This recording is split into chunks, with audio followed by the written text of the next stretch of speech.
साथियों, हम सब किसान परिवार से आते हैं।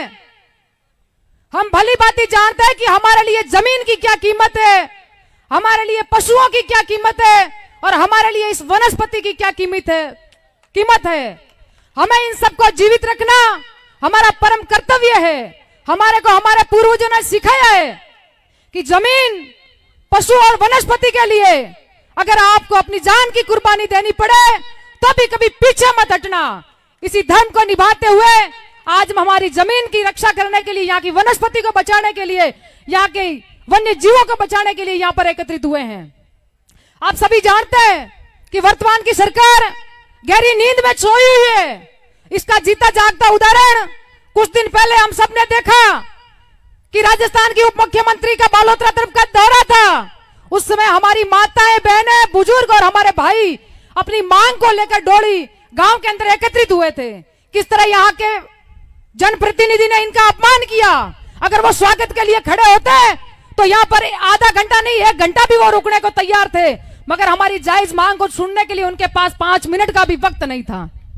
साथियों, हमारे को इस अपमान का भी बदला लेना है कि जिस प्रतिनिधि को हम सुन के भेजते हैं, जिनको सरकार तक पहुंचाते हैं, वो आखिर एक समय के साथ अपनी बातों को भूल कैसे जाता है, अपने वादों से मुखर कैसे जाता है। मैं वर्तमान सरकार से अपील करती हूं कि समय रहते इस गंभीर समस्या का समाधान निकाले, वरना यह किसान आज मां आंदोलन के रूप में यहां एकत्रित हुआ है, कल को सड़कों पर लांबित होगा, फिर आपको मजबूरन झुकना पड़ेगा और हमारे हित में फैसला लेना पड़ेगा। मैं यह भी बताना चाहती हूं कि किसान जितनी मजबूती से खेती में काम करना जानता है, उससे दुगनी ताकत के साथ अपने हक और अधिकारों के लिए लड़ना भी जानता है। साथियों, आपको भावुक होने की आवश्यकता नहीं है।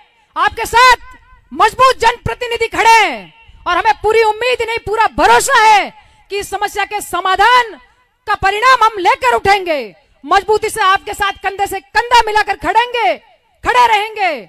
मगर आपको एक बात बता देना चाहती हूं कि यह आंदोलन मुझे नहीं लगता कि एक दिन में समाप्त होगा।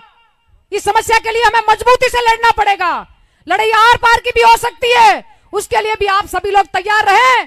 अग्रणी पंक्ति आपको कमजोर नहीं मिलेगी, मगर पीछे जो पब्लिक के सिर गिने जाते हैं, जो संख्या गिनी जाती है, उसमें हमें कमी नहीं रखनी है। मजबूती से कंधे से कंधा मिलाकर इनका साथ देना, ये हमारा साथ देंगे। इसी बात के साथ मैं मेरी वाणी को विराम दूंगी। 1-2 पंक्ति कहूंगी कि मेहनत की इस तारीख को आबाद रखेंगे और अब ये लड़ाई आर पार की होगी, सत्ताधीश याद रखेंगे। 1-2 नारे लगाऊंगे, आप मेरे पीछे बोले, किसान एकता, मजदूर एकता, आवाज दो, आवाज दो। बहुत बहुत धन्यवाद।